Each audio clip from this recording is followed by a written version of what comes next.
I finanzieri del comando provinciale di Agrigento hanno arrestato un soggetto domiciliato nella frazione di San Leone, trovato in possesso di un rilevante quantitativo di droga, oltre 11 kg di hashish destinato ad alimentare le piazze di spaccio agrigentina.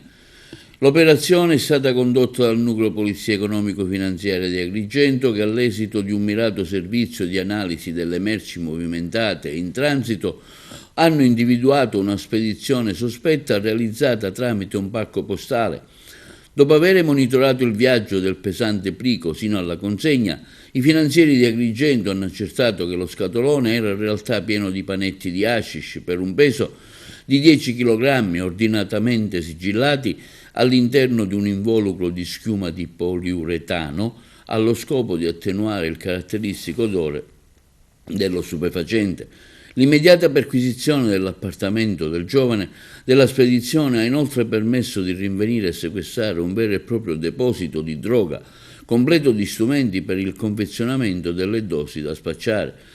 Dalle accurate ricerche sono emersi ulteriori 1,23 kg di hashish per un totale di 11,23 kg, 37,5 grammi di marijuana, 1,75 grammi di cocaina, nonché una macchina professionale per il sottovuoto con un consistente provvista di sacchettini di plastica e un bilancino elettronico di precisione.